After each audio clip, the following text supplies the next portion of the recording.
Welcome tonight to Your Home is Your Vision Board. It's something I never get tired of sharing and revisiting myself, because it just is true. Our home is our vision board.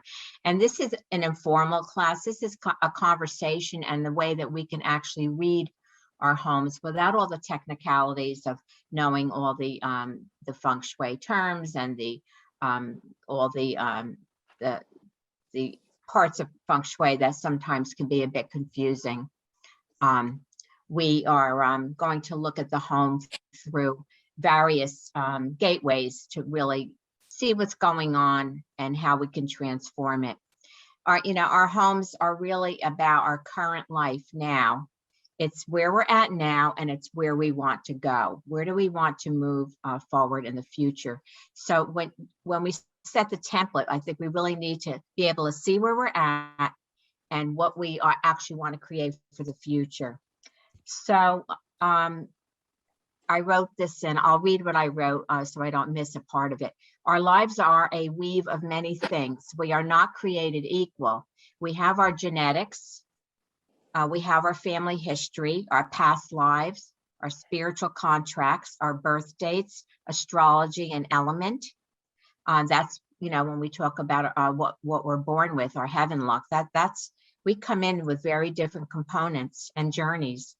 The numerology of your name, your home, the location you live, both from an astrology standpoint, astrocartography, or from Feng Shui standpoint, your land and your home. Chinese medicine includes Feng Shui as part of the healing prescription. So a person that seeks healing and goes out to get, they feel wonderful when they're at the healer, and then they come home, and if the house is sick, they soon relapse back to where they were. It doesn't hold very long unless you really have the house match where you are and where you want to go. So healing a home will lift the vibration and aid the healing and harmony. So one of the things I like to talk about is, does everybody need Feng Shui? And absolutely not. You don't have to do Feng Shui to have a wonderful life. There are three lucks. There's three harmonies in the system, and it's called heaven, man, and earth luck. And I'm just letting people in. Sorry. So your heaven luck is what we were just talking about, what you're born with. All those components of who you are. You might have a mission on earth, your genetics, your family history, your karma, all of that comes in with you. That's your heaven luck. What you do with your life is the other component. It's your man luck. And you could, educate yourself. You could put yourself in the right places or the wrong places. And you could, you can actually add, that's 1/3 of your component. And then you have the Feng Shui, and you have the earth luck. And you have the components that astrocartography can bring to you, and that provides a container for you. So the actual Feng Shui is 1/3 of our, if you want to call it, luck or harmony. So you might have wonderful heaven luck. You might have done fabulous with your life. And so, if you're a little shaky on the Feng Shui, it might not affect you as much. Most people that are harmonious and balanced in certain things naturally will have their home in order. In fact, if someone has really great money luck, they might have been born, with fabulous money. They also might be very lucky with their business skills. And then when you go in their home, when you do a consultation, you find probably all their money in very good order in their home. So the home actually will tell the story of what's going on.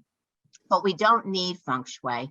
But certainly, why not take advantage of a 5,000-year-old art that's been there to help us find the balance? It's about bringing heaven on earth to man.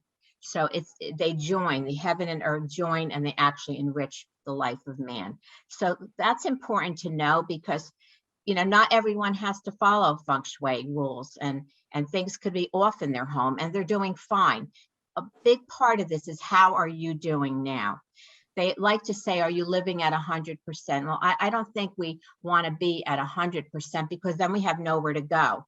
In the yin and yang, you always have a little room for movement. But you certainly don't want to live at 50%.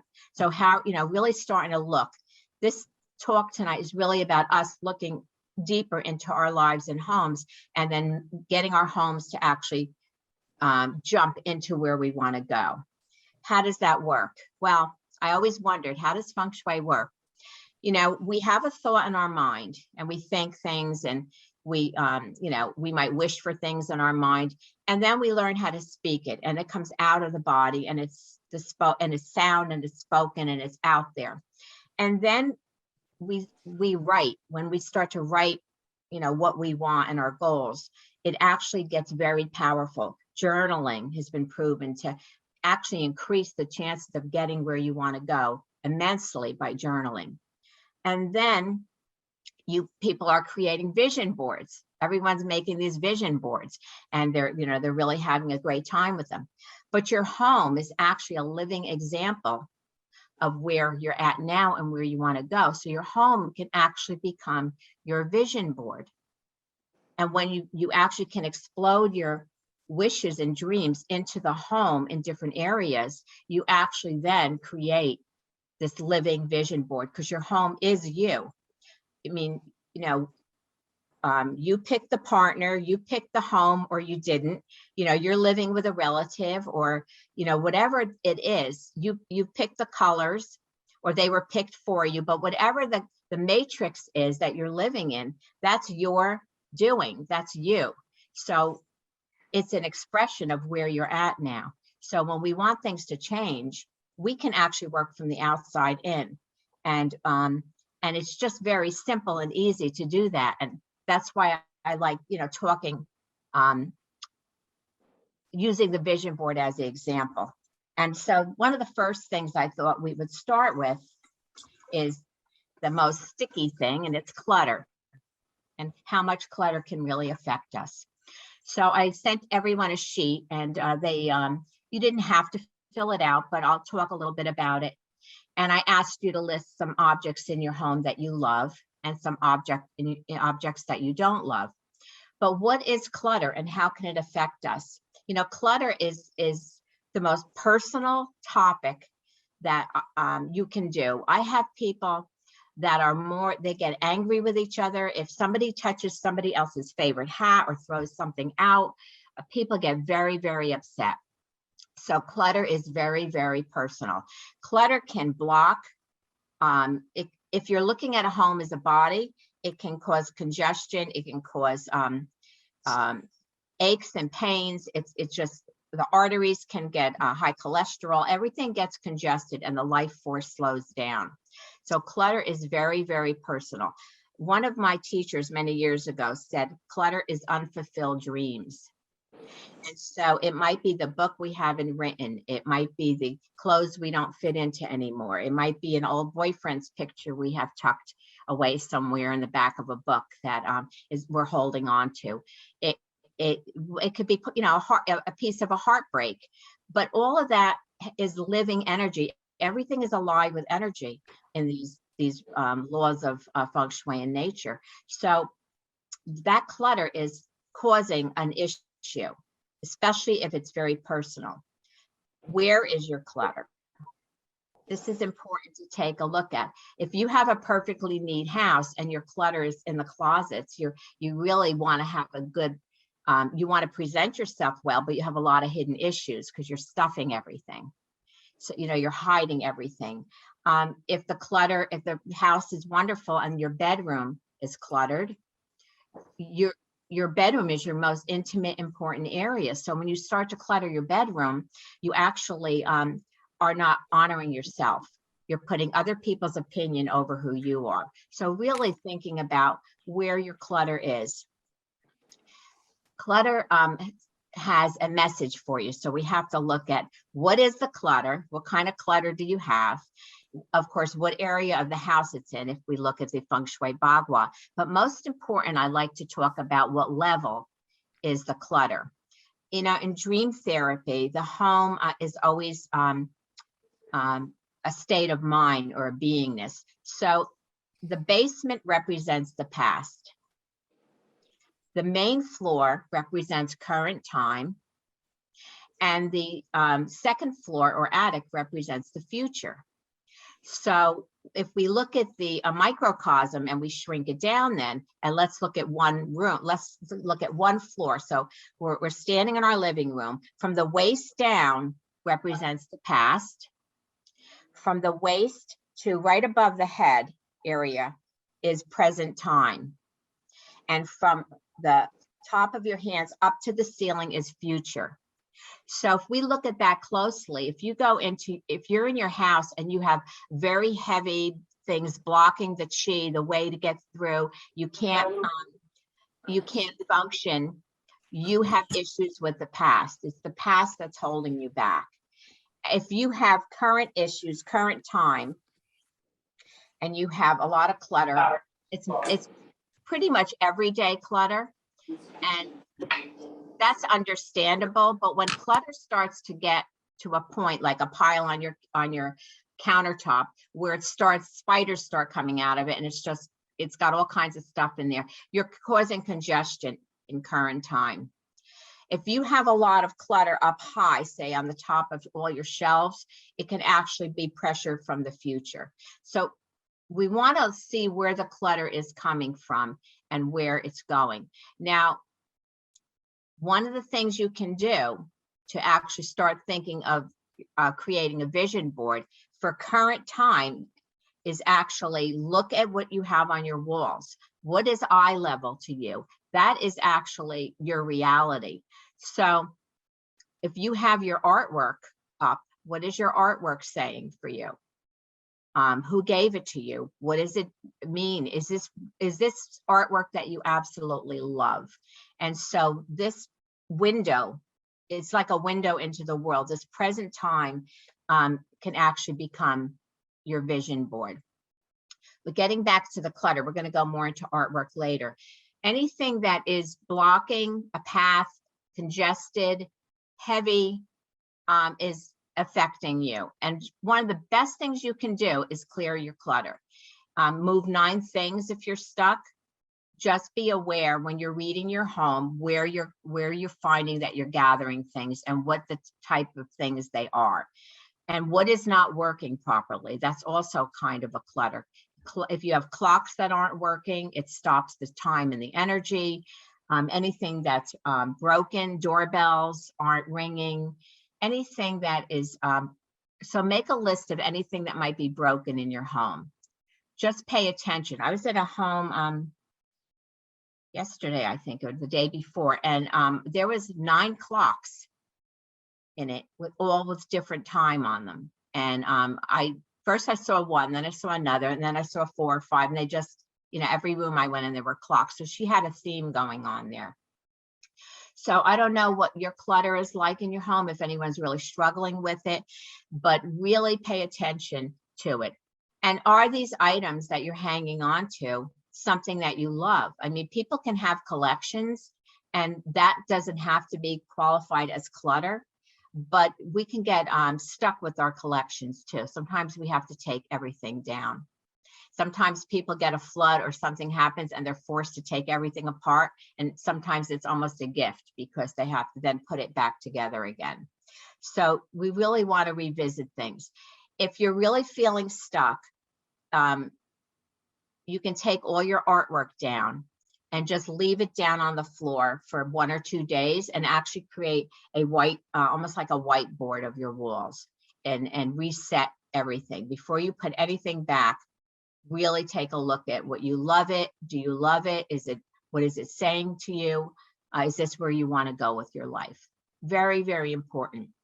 But sometimes we just got to clear everything just to get a breath of where we're going. So with your clutter analysis, I'm not sure how you did with that, but if we'll have open discussion and we can see how everyone's doing with it. But definitely, I've always struggled with some clutter in the basement, and I have some items from some relatives that have passed, 1 or 2 boxes maybe for each one. But now as more and more are passing, I'm getting 1 or 2 boxes from this aunt, 1 or 2 boxes from another. And I don't really want to hold on to everyone's stories. You can have 1 or 2 items from somebody. You don't have to have their whole life collection, and then you're dragging their energy around with you. So we really want to start honoring that a little bit. So the clutter piece is probably one of the biggest things that you can do. And really don't go throwing out, a partner's things without letting them know, because it really does create a lot of anger and panic sometimes when people's items are touched. So it's better to just do your own first, and then I think you'll inspire them to move forward with theirs. So that's one big component in actually starting to create a clear space for our homes so that we can set up what we want, where we're going. We've got to kind of get all the junk out of the way first. So then we're going to talk a little bit about the physical structure of the house, and just make sure that you do a check on anything that's leaking or electrical. Of course, water always represents finance in Feng Shui, prosperity, but it also can represent fear and psychic energy. If there's anything happening with some spirits or any energies in the house, water can act up. You can also read the water. Where's the water coming from? If you have a leak coming down from the ceilings, it could be fear of the future. If you have a leak in the basement, it could be related to the past. So you want to read these. You want to read what's happening in the house, where it's happening, what type of element it is. So water has a lot to do with that fear energy and prosperity. Interesting, right? They have, and many people who have some fear around prosperity will develop a leak. So fix any leaks right away and drips right away. It's really important. Check the electric pieces. The electric represents more of a fire energy and intelligence and your nervous system. So you want to make sure that you don't have any issues around electricity. The windows and doors. In Feng Shui, the windows represent the eyes and the children. So you want to make sure the windows are clean. You want to make sure that you do not have a cracked window. They say that a cracked window is the first sign of the death of a neighborhood. I think Malcolm Gladwell wrote that in one of his books. When you start seeing cracks and breaks in windows in a neighborhood, you know that it's starting to be the end of that neighborhood. And so one of the first things you want to do is immediately fix any cracks in the windows. And doors represent the parents in the house. So it depends on, who's in charge. How many doors do you have? How many windows do you have? Just make sure your doors aren't sticking. The energy is not dragging, because that's your passageway from one area to another. And that really needs to be smooth and easy. So it's really looking at the home representing all those components of your life. Do you have fear around certain things? Are the doors sticky and dragging? I can't tell you how many places I'm come in and the doors are really difficult to open.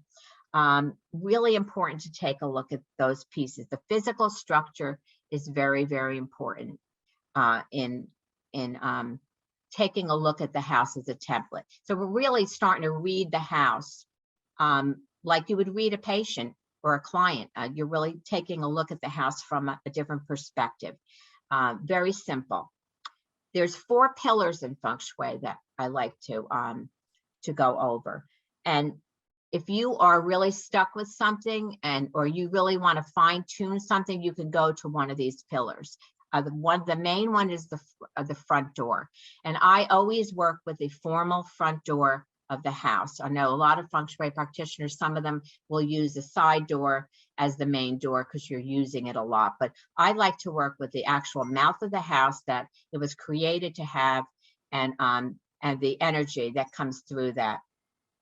Now, the front door needs to be really beautiful. It could be an apartment door, doesn't matter, but you can do as much as you can with it. Beautiful doormat, so you don't wear out your welcome. You don't have a worn out welcome mat. You want to keep it, of course, dust free. It sounds very simple, but we sometimes forget the value of having that. That's where all life's opportunities enter. So you want to really optimize the front door. if you feel stuck and you need more opportunity to come in, put the lights on. Sometimes I'll leave the lights on in front of the front door or activate the front door in a certain way. And there's certain colors for the year that you can apply to the front door. But the front door is probably one of the main pillars of Feng Shui, that the first things that I go to.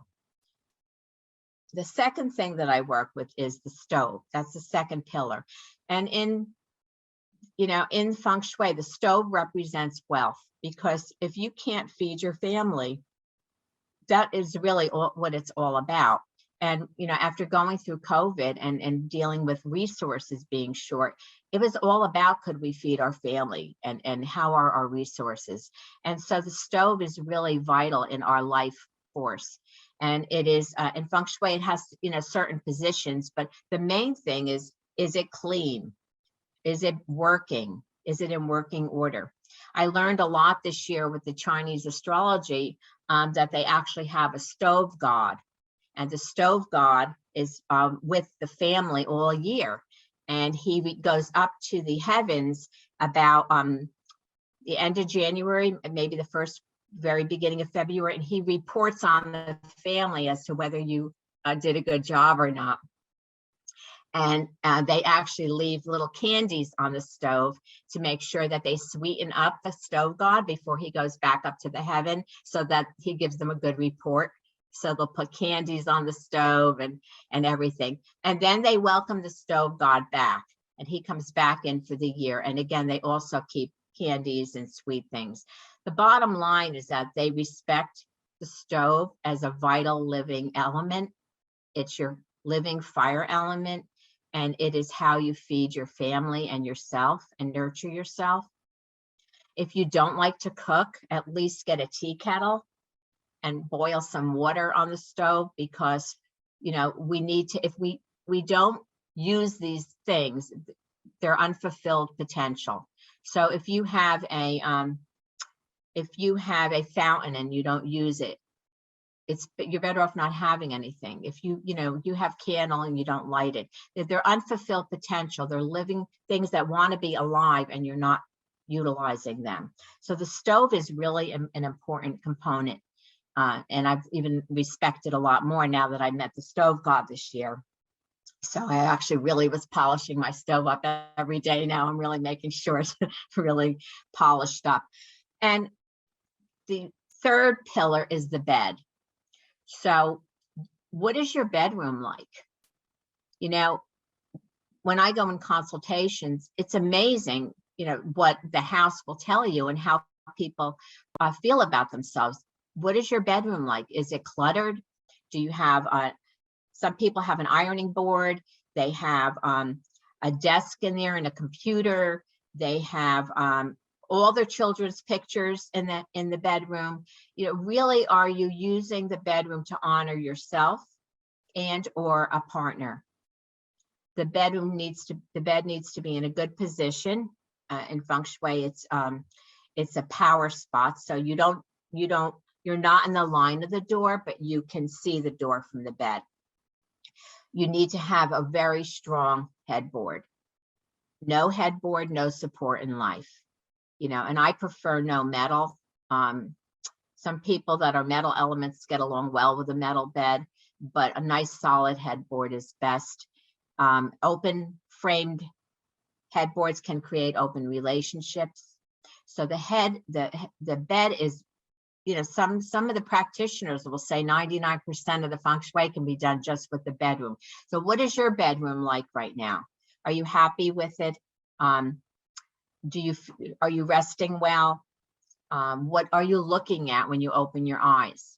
What's the artwork that you've chosen? What do your eyes rest on when you wake up in the morning?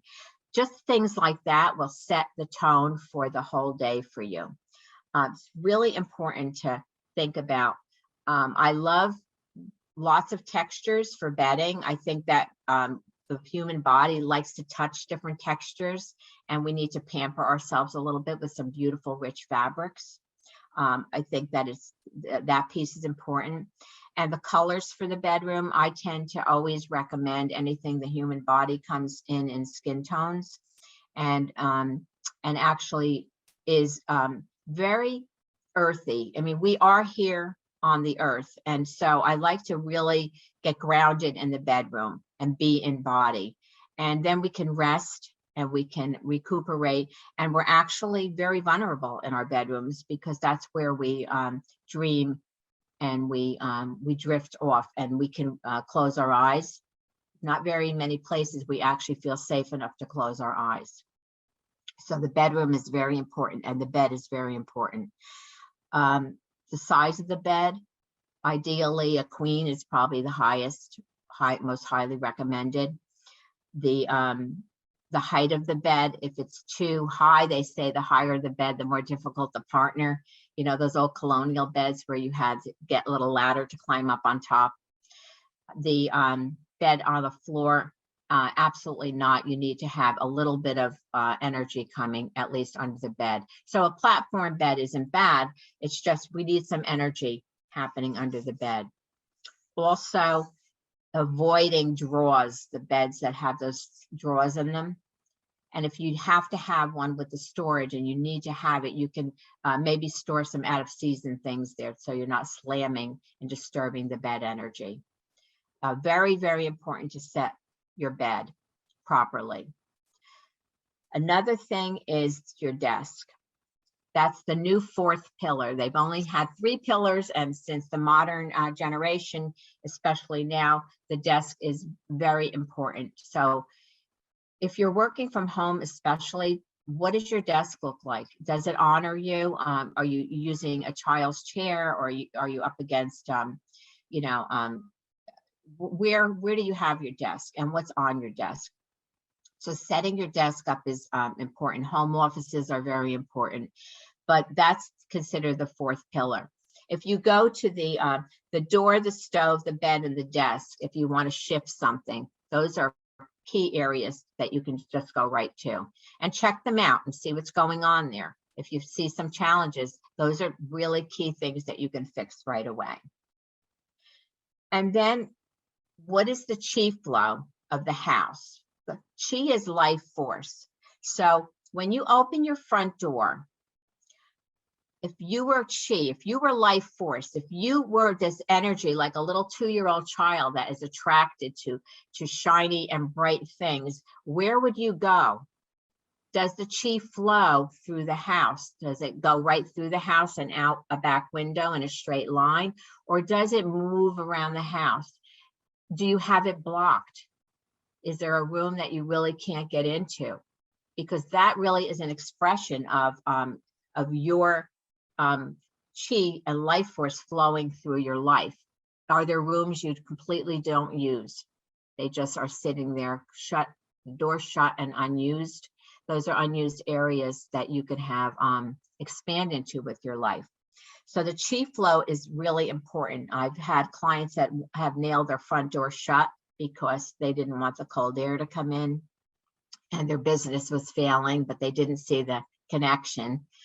That front door is so vital. And so you want to welcome in the chi with open arms. I love to put a small little table near the front door called a compassion table. It could be a little shelf, it could be a little table, it could be a little bench, but it actually allows you to pause, the energy to pause from entering the house from the public and then coming thrust into your private world. You have a pause point. So that's called a compassion area, and it shows that you're compassionate because you give yourself a breath before you enter the house, and that you're compassionate to others because you allow them that pause. So when you're designing, it's really important to create this little compassion area. If you are challenged, it may just be a rug. It may be something very creative or small, but creating this chi flow is really important in the house, and you know how it moves. Another thing to think about is what are the themes of your house? So every house has a little theme to it, and it's kind of fun to start recognizing what is your theme. So sometimes I'll go in a house and they will have children's pictures everywhere. From the minute you walk in the door, they have giant pictures of their children going up the stairs. They have pictures in every room. So it's really a home that is really run by the children. That theme is children, their children. And when we want to really do a vision board and we want to really command the energy of our life, our children are part of our life, but who are we also? And we might have a small area for ancestors. Some people will have their home run by their deceased relatives. Everywhere you go, there's collections of, all the uncles that passed and everything. And they're basically are living, those ancestors are really running the show in the house. So what is the theme of your house? Are you even present in the house? Did you pick the items in your house, or did you just decorate to kind of match a decor, or are you surrounded by things that you just don't love? I mean, can you really look around your house and say, I really love that. That is me. That is something I've really chosen. I had one client whose home was absolutely perfect. And I really didn't know what to even tell her feng shui wise. It looked really balanced and it was very traditional. And I noticed the bathrooms were done in this kind of flowery Laura Ashley look. And she said those were the only rooms I was allowed to decorate. My husband and mother-in-law bought the house, and my mother-in-law, I think she was Scottish, traditional, decorated everything. She says, I was allowed to do the bathrooms. And so then she says, but the reason I called you was because they did not tell me that there was a death in the basement. The previous owner had committed suicide because he had a cancer, very serious cancer. And so she was terrified. Not only was she displaced in her own home, but she was terrified because of the trauma in the house and didn't know what to do. So the house looked perfect. If you were visually looking, you would look at the house, but when you start to look deeper and really see what's going on, that really tells a different story. So these are just things to think about in our own life. What is the theme of your home? So it's really fascinating when I get into this theme thing. I was just in a home recently where they were very spiritual, very, very spiritual. It's all about ascending and beautiful. So they had in their front door, it was white walls, but when you look they had massive, massive paintings of these spiritual beings. And everywhere I looked, the energy was up high above the head. All the paintings were high, the artifacts were high. So basically she couldn't sleep, and she didn't feel connected to the home because basically she was all worried. They were really into ascending, but they had all their energy up into the future, and they weren't living as humans on the earth plane. So they weren't grounded to their home at all. They had everything was about, that, not grounded. We have to find the balance of being grounded and having all these levels energized. So it was fascinating because I said, your theme is basically ascension, but you're not ascended yet. You want to live your life balanced and happy and grounded. You have to come down to the earth plane a little bit and get more grounded and invested into being human, because you're here in this human body now, and that's an important thing, is to get connected to that. So another thing, I mentioned artwork before, but artwork is the modern feng shui, because and today virtual reality, I mean, it's all about that. What your eyes see is reality. So if you're looking at a piece of art, it's a window into a world. The mind doesn't know the difference between a lemon and a picture of a lemon. The juices still flow. They do Olympic training with visuals. So what is your artwork in your house saying? What do you have? What do you have going on in the art? I had someone who had this beautiful picture of a knight rescuing the fair maiden. So she wanted to be rescued. That's what love looked like to her. Then I had another very good friend who had a picture of the woman on the horse and the knight was running after her. So she was, and that was in her bedroom. So I said, you really need to find something where you and the knight are on the same level and one is not chasing the horse after the other. But she said she liked it that way. So that was the way she kept it. But the artwork does express reality. And if you want to create something different for yourself. So I had one client who had a picture of a stormy ocean against a lighthouse. And it was the stormy sea. And of course, a lighthouse is very wonderful, but it's also very isolated. And I said to him, you know, you might want to think of a different piece of art there. And he goes, well, I beat cancer 3 times and I'm proud of the battle. And I want to, you know, that represents fighting for me, all the fighting I've done. I said, well, that's wonderful, but do you want to continue to fight the battle? Because you're actually creating the battle by representing it on the wall instead of representing smooth seas.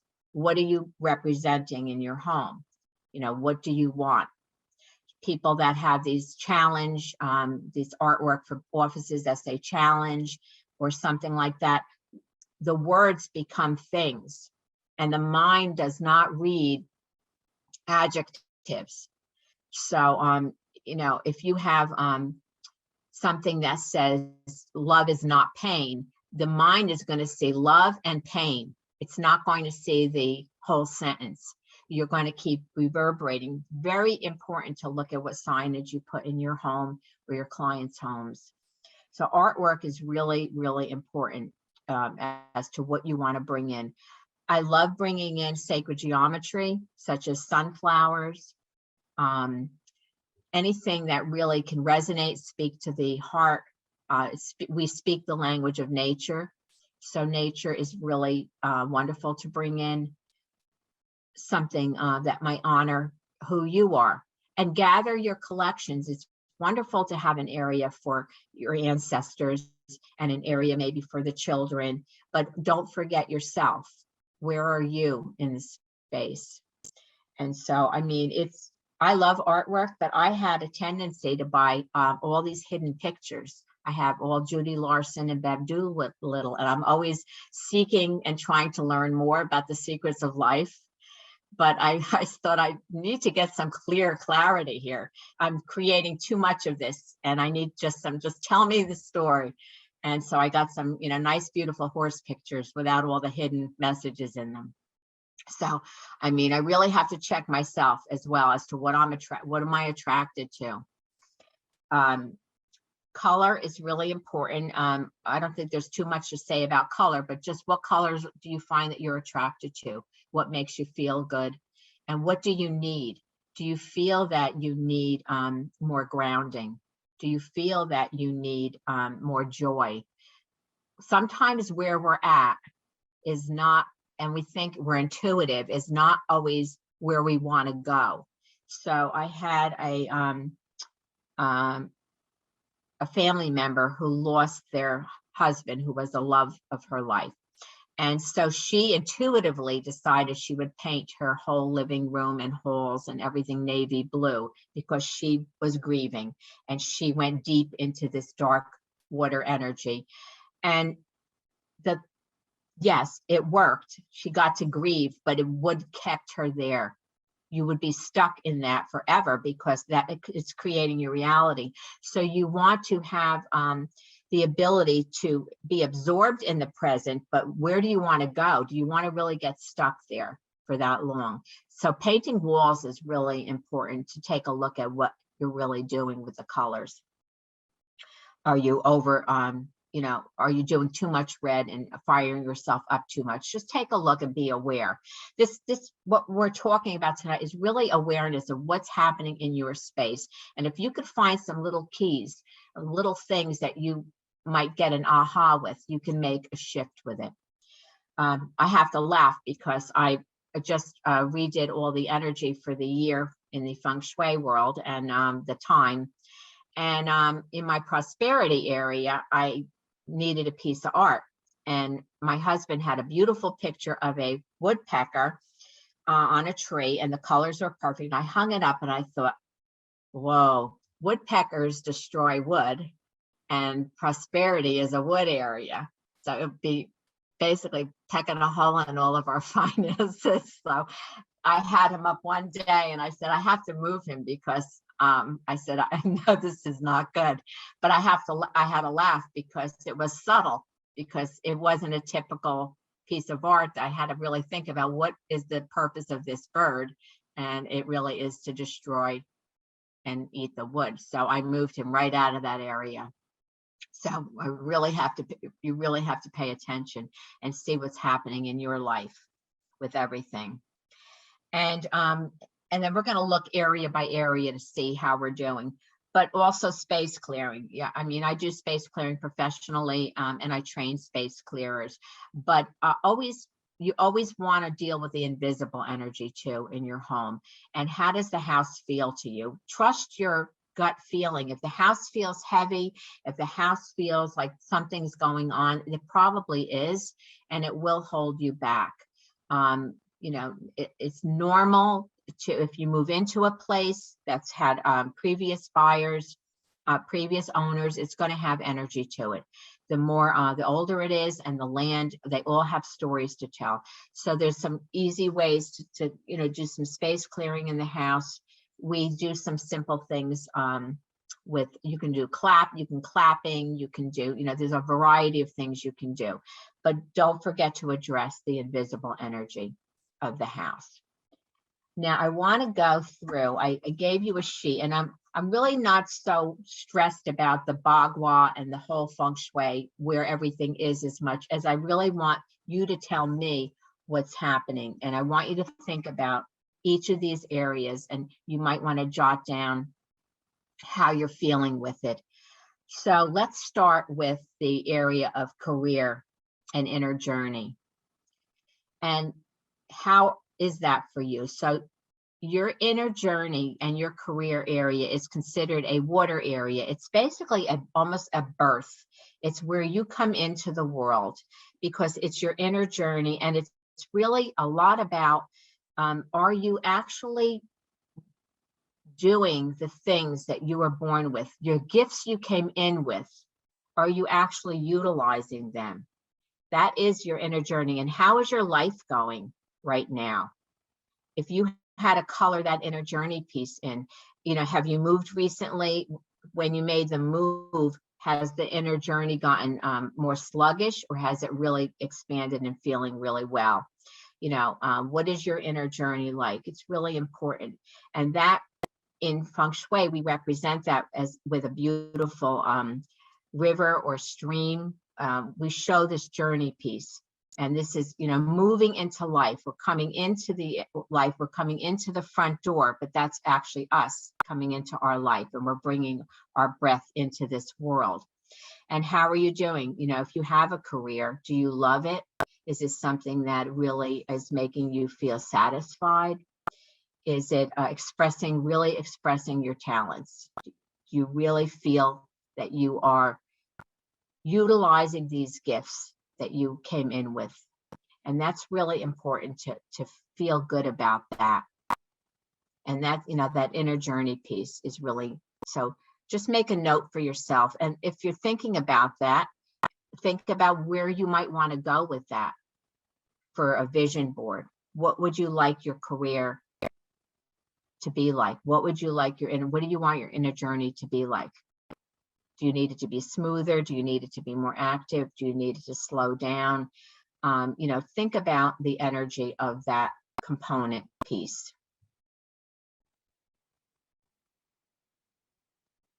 And then I like to move right to the next area, which is called inner wisdom. Because when you're born as a child and you start to then become who I am and have an ego, that really is that inner wisdom area. It's knowing who I am. It's knowledge. Do you know who you are? You know, do you stand in who you are? Have you used this time on the planet to educate yourself. And what might you want to learn this year? What is there that you might want to find, to explore this year? Because that inner wisdom that wisdom piece is always about expanding and learning different things. And it could be something as simple and wonderful as taking up knitting. There's knot magic, actually. Knitting actually was an ancient way of weaving magic. They have actual knot magic. But it doesn't have to be, it could be something completely different from what you're doing now. But that inner wisdom piece really is important, because the more you know who you are, when we talk about relationships, the more you will be able to attract the right person. You have to stand really tall in who you are. And if not, write down some things that you might like to do about that, or do for yourself there. And then the next area is really, as a child, then we have a family. So in Feng Shui, it's actually the Bagua, but we get connected to our ancestors and our family. How is your relationship with your lineage? Are you proud of your lineage? Do you have a good relationship with your parents, your grandparents, a respect for them? Has there been trauma there? What does that feel like for you? Is there some healing that you'd like to apply there in that part? Is there people that I've had people a lot this year that want to be able to heal some of the upsets that have happened over the past few years? But how is that looking for you? That's your elders, and it could be your it could be your tribe. It doesn't have to be your blood family, your bloodline. It could be your other family, people that you're really connected to. It could be your martial art family. It could be something like that that really is important for you. And that needs to be honored also in your home. We do have a lineage. We do have a beautiful history. And so that really there's a place for that in our homes. So that's something to think about there. Now, we're born, we come into our ego, we start to connect with our family, and the next area is called abundance and prosperity, and that's kind of like our teen energy and our expansion energy. We really are, are you attracting the things that you want? And is life abundant for you? Do you have this beautiful flow coming in? It's this beautiful tree, with all the branches and leaves blowing and waving in the wind. Do you have that ability to do that? And are you bringing in the money that you like? Does money flow in? When you're looking at the energy of money, there's two areas in the house or the Bagua, but this is about bringing the money in. I had someone that put all her family pictures up in her abundance area, and she had company constantly because she had an abundance of company. So, abundance, but what do you want more of? Put a dollar figure to it if you're feeling that you want to attract more. Is it more clients? Is it more social? Is it, a more money flow? What do you want to bring in? And then we can represent that with the artwork and with some of the other things that we were talking about. And then we move up to the fame area. And fame is really, the question is, are you respected? Are you paid what you're worth? Are you valued and validated in your life?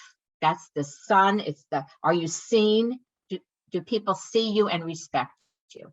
That's that energy. You can have all the money in the world, but you might have zero fame and reputation and acknowledgement and validation.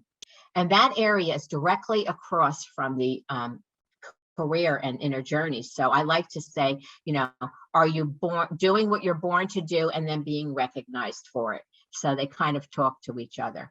And do you want more of that? Are you really getting paid what you're worth? Are you validated and valued? Are you seen?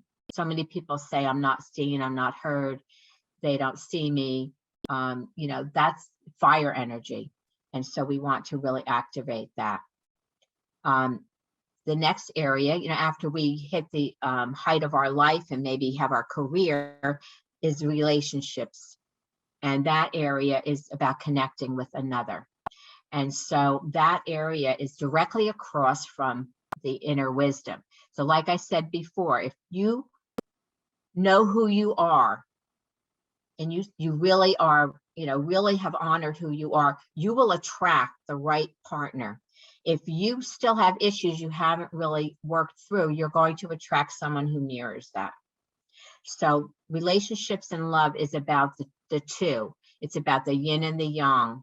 So what do you want in your relationships? Do you want a relationship? Do you want to enhance the relationship? You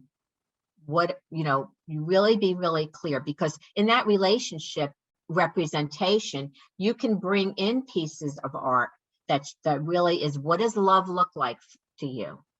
Is it the knight chasing the lady on the horse, or is it the, being rescued, or is it just two people balanced and in love, two lovebirds, two deer? Deer represent fidelity and so it's a great piece of art to have the two deer. I have two in my bedroom. Somebody actually drew for us. So that's really nice to have. My parents had fighting bulls. They had the bull and they fought all the time. They had the Spanish house with the toreador and the matador in glass on the big coffee table. And that was what, when I look back, that was what the representation was. I had a couple that worked together and they fought a lot. And in their, behind their desk, they had boxing gloves hung because they thought it was funny, but they were actually creating constant fighting and battles. So, you would be really amazed when you start looking around in your own space. If you really have not, found the balance in the partnership, are you representing balance? Are you representing two? Are you showing that in expression in your home? And so just, look around your space and start to see how that is being represented. And then we go down after, we find a partner, we tend to, people have children, and that area is called creativity and children. It's about the future generation. But that area is to ask you, first of all, if you have children, what is your relationship like with your children? And how are your children doing? That area is all about this beautiful, youthful energy. It's also creativity, because our projects are our babies. And so creativity really rests there. And that's a very beautiful high frequency area, the creativity in children. So do you need to be more creative? Is something blocking you from moving forward in your creativity? You want to take a look and around to see, am I stuck in my creativity? And how are my children doing for that area? And then we come down and we go to the area called helpful people and travel. And that really is about, of course, it's a very masculine area, but it's also very spiritual. It's about, am I a helpful person in this world? Do I help others? And do I receive help? Am I the person that's always saying, oh, they never come when I call them? They tell me 2 weeks. They can't see me. I don't get help. That you're not getting helpful people. So in order to get helpful people, you want to also be a helpful person. And so that also is a metal area, and that area holds money. So it relates right across in Feng Shui, across that little map I gave you, the Bagua. You have money coming in, and then you have to hold the money. So is your money coming in and going out? So perhaps you have a very weak helpful people area. So take a look at how your money flow is. Are you containing and holding the finances? And helpful people is, I love to put angels in that area. I love to put, that's near my front door. And we had wanted I wanted someone to work for my husband's tree company, and he couldn't get anybody. So he said, okay, Miss Feng Shui, what are you going to do, to fix it? So I went and looked at the artwork that was in that helpful people area. And he had brought home a piece of art. I wasn't with him. And it was an actual eagle and another animal fighting each other and shedding blood. It was this violent nature attack. And I thought, oh boy, so I took that out, and I actually use it when I do some art classes, Feng Shui art. I show them this picture because you would not believe the energy on it. And I replaced it with a beautiful picture of the river and in the morning with golden water and that area. And I put angels in there and a light in there. And we attracted the best person we had ever had for many years. His name was Dan the man, and he helped my husband. He was an incredibly helpful person. So, look around, just look to see what you're representing in your home and what areas are lacking in your home. And of course, health. Health is really considered the center in Feng Shui. Health, is the center in Feng Shui is really a combination of all the life areas we talked about. But health is our dantian, it's our center. It's basically our core. And are we healthy? And are we feeling good? And what do we need to do? What is our vision? This year, if we're looking at the astrology, the center needs to be very quiet in the house. So if you do, do have especially health issues, you want to work with the center, and we also work with the southwest. And anyone who doesn't have those charts for me, I'm happy to send them to them. But health is a very key component. If you have certain configurations that can activate the health up a little bit, such as a stove in the center or a bathroom in the center, those are all pieces that can be addressed. But basically, by looking at the clutter, by addressing some of the other pieces and getting the chi flow moving in the house, you can actually then start to put all the things that'll start helping nurture your health.